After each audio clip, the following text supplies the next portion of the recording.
नमस्कार।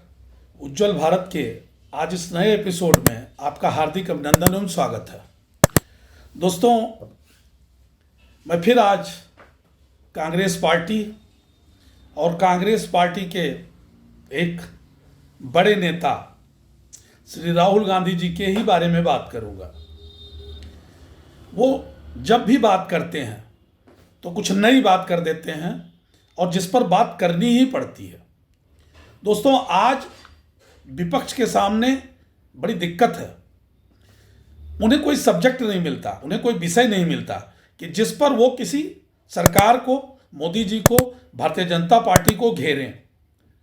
तो उनके पास सिर्फ एक रास्ता बचता है, वो है जाति कार्ड खेलना।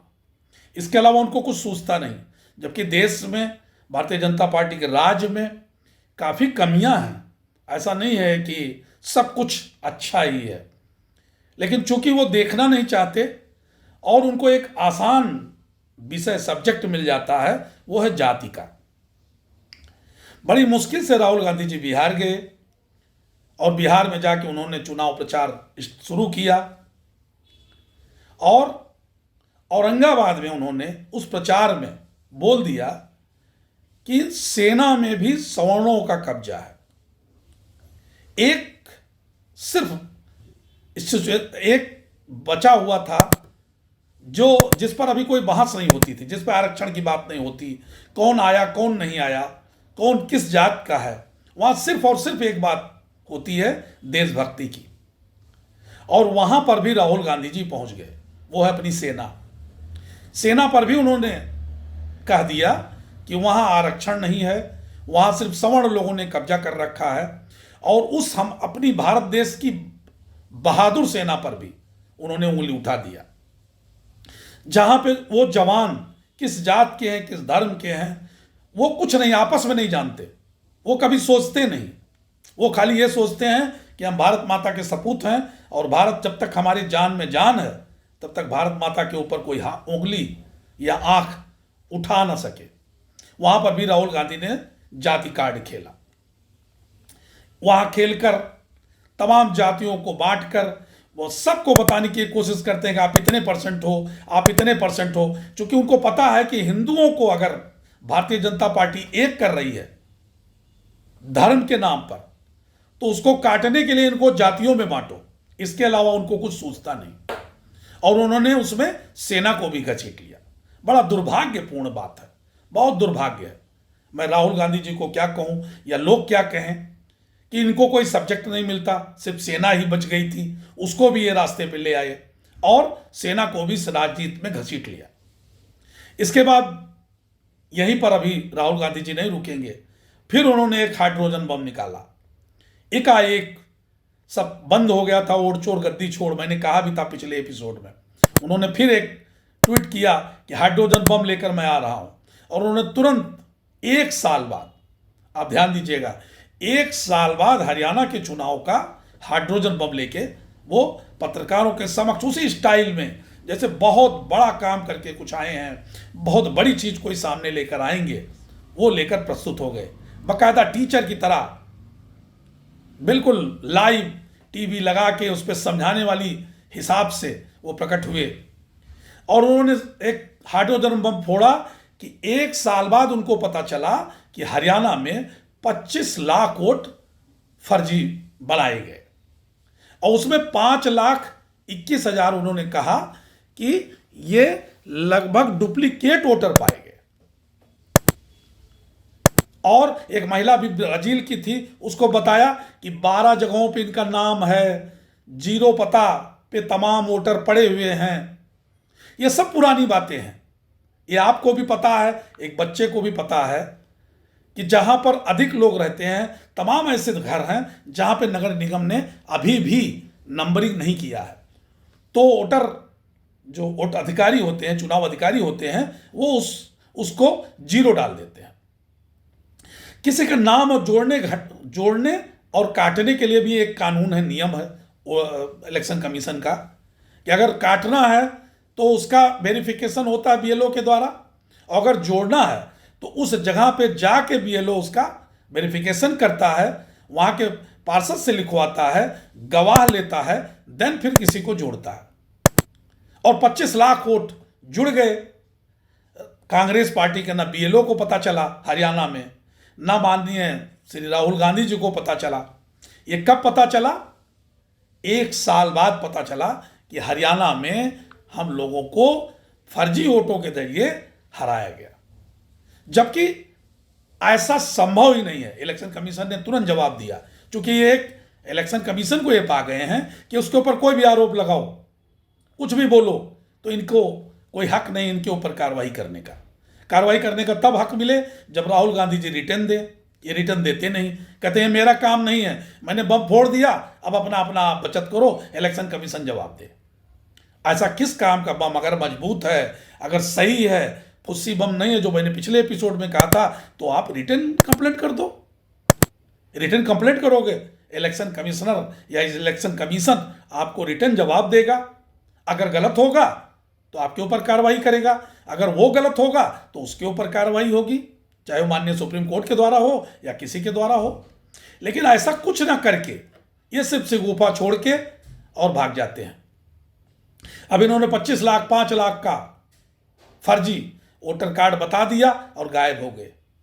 ये तो सबको मालूम है कि वोटर कार्ड में विसंगतियां हैं, किसी की फोटो धुंधली है, किसी का नाम गलत है, किसी का पिता का नाम गलत है, और तभी तो इलेक्शन कमीशन एसआईआर करवा रहा है।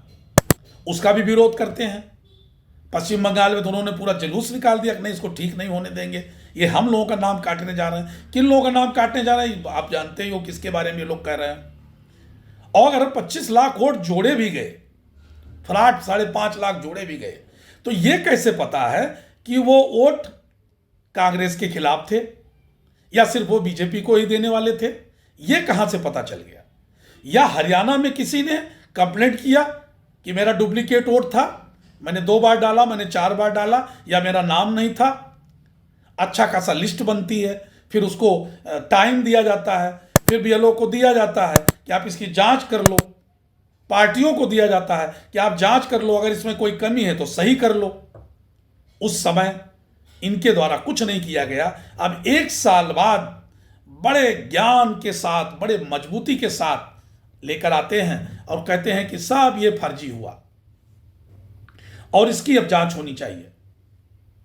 इनकी आपत्तियों को, राहुल गांधी जी की आपत्तियों को इलेक्शन कमिश्नर ने बेबस और अनकॉन्शियस बताया, मतलब कोई गलत बात करके उन्होंने कहा ये क्या आप कह रहे हैं, मेरे खुद नहीं समझ में आ रहा है। और एक बच्चा भी जानता है कि इस तरह की चीजें हो नहीं सकती। आप एक अपना वोटर कार्ड जुड़वाने के लिए, अपना नाम जुड़वाने के लिए देखिए कितना आपको कार्रवाई करना पड़ेगा। वो खुद आके वेरिफिकेशन करेगा बीएलओ।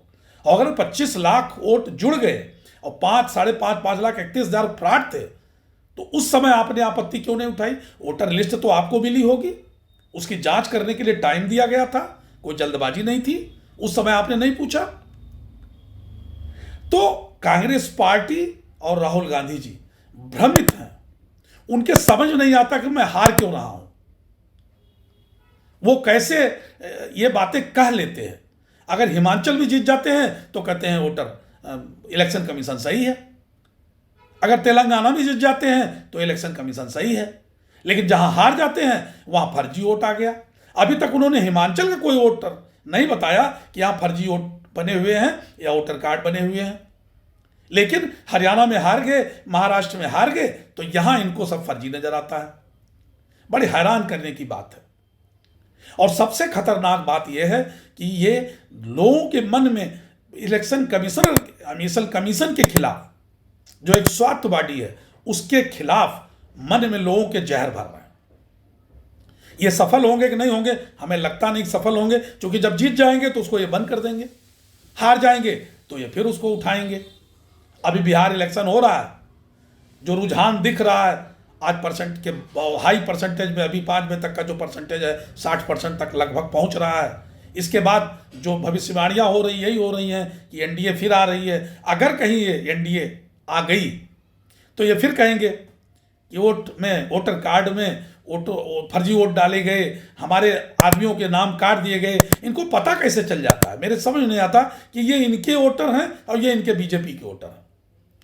कैसे ये छांट लिया जाता है कि ये वोटर उनके हैं, ये हमारे हैं, इनका काट दो, इनका जोड़ लो। ये भ्रमित एक बिना अनकॉन्शियस व्यक्ति का जलवा हो सकता है, बात हो सकती है, इसके अलावा कोई कह नहीं सकता।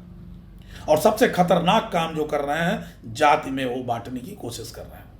दो ही काम इनके पास रह गए हैं। ये जानते हैं कि जब से बीजेपी आई है, भारतीय जनता पार्टी आई है, धर्म के प्रति लोगों का आकर्षण ज्यादा बढ़ा है। ये उसकी काट इनके समझ में नहीं आती, ये अपनी कमी को सोच नहीं पाते, तमाम भारतीय जनता पार्टी को कमियों को खोज नहीं पाते। तमाम कमियां हैं बिहार में, ही तमाम कमियां हैं, चाहे वो बाहर जाने का, वहाँ के लोगों को बाहर जाने का विषय हो, चाहे बेरोजगारी हो, चाहे लाइट की समस्या हो, किसी बात को ये नहीं उठाते। इनके समझ में आता है कि इसको कहीं से इलेक्शन कमीशन जिता रहा है, अपनी कमी उनको नजर नहीं आती। और जब तक इंसान को, पिछली बार मैंने कहा था, जब तक अपनी कमी नहीं नजर आती तब तक वो अपनी बारे में सोच भी नहीं सकता। तो मैं जरूर एक बार फिर आज आप सभी से कहूंगा कि इस पर आप कमेंट करें कि राहुल गांधी जी को क्या करना चाहिए, इसी तरह चलना चाहिए या कुछ अपने और अपने पार्टी में बदलाव करना चाहिए। वो अपने ऊपर लेना नहीं चाहते, जानते हार जाएंगे तो हमारे ऊपर आ जाएगा, तो सीधे सीधे voter card, vote, election commission, किसी के ऊपर ब्लेम करके और निकल जाओ कि मैं तो सही हूं, इनकी वजह से मैं हार गया। और जब तक ये होता रहेगा तब तक कांग्रेस पार्टी की दुर्दशा ऐसे होती रहेगी। वहां के जो भी प्रबुद्ध वर्ग हैं, इनको इस बात की आवाज उठानी चाहिए और असली मुद्दों को उठाना चाहिए जिससे भारतीय जनता पार्टी परेशान हो।